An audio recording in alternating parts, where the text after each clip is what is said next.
Hi there, welcome to Navigating Graduate School YouTube channel. My name is Ebenezer, and if today is your first time visiting my channel, please do not forget to hit the subscribe button, like and share this video. Now, do you know that your visa process starts when you start applying to graduate school? I'm repeating that again. Do you know that your visa process starts when you start applying to graduate school? Yes, so that is what I'm going to answer in this video. Okay, so that is what today's video is about. Now, how am I saying that? Now, when you apply to graduate school, okay, and you are offered admission, and you accept to enroll in the program, especially in the US, the international office of the specific school that you apply to, they require you to submit financial documentation.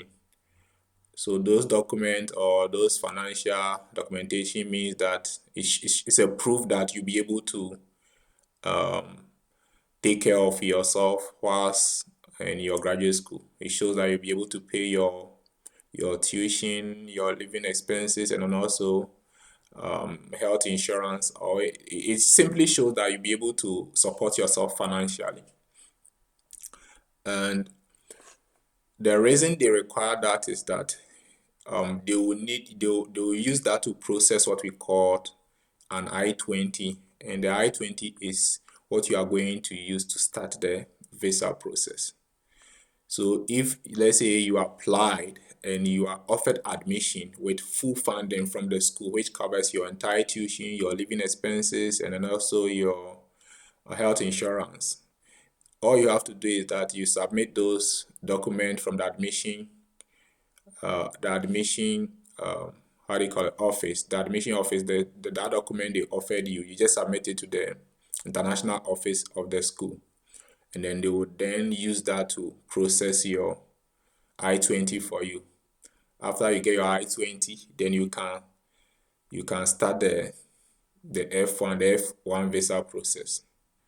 Now, if you are offered admission with no funding, or you are offered admission with partial funding, let's say 50%, the international office will require you to submit additional documentation. It could be a bank statement, it could be a loan that you have taken to support yourself.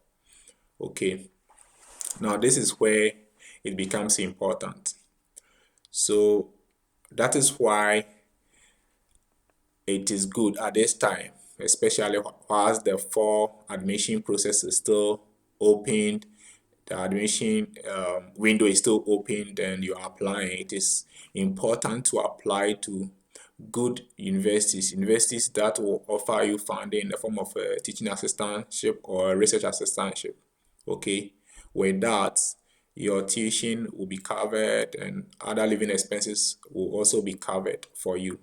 So you don't need to submit, let's say, other financial documentation like bank statement, which will make your story too long.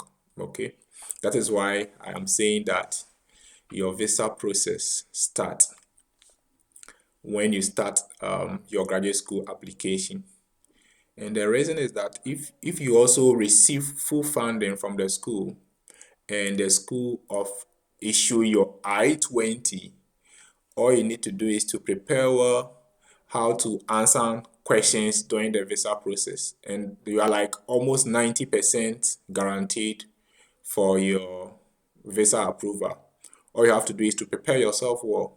Okay, but if you are offered like 50% or no funding and you still want to go for the visa interview, that complicates your issue. You have to find a way of answering funding questions, and it becomes like a whole lot. Okay, and you don't want to go through that process. That is why you have to apply to good schools that will offer you funding. If the program does not offer any funding for admitted students, especially international students, I will not advise you to apply to such schools. Okay, and that is why I'm making this video, to help you make an informed decision. Okay, now if you are offered the admission, okay, if you are offered the admission, you don't have to worry because this channel is meant for you. Very soon I'll start videos on how to go about your F1 visa interviews and how you could easily prepare, okay, how you can easily prepare to increase your chances of you getting your F1 visa to study abroad, especially for US applicants. Okay, I know for Canada and other countries the process is different, but this video is specifically for applicants or students who are applying to study in the US. And I hope today's video help you make an informed decision as you are applying to study in the US. Remember, the process is not easy, but it is possible. Thank you for watching and see you in my next video. Bye bye.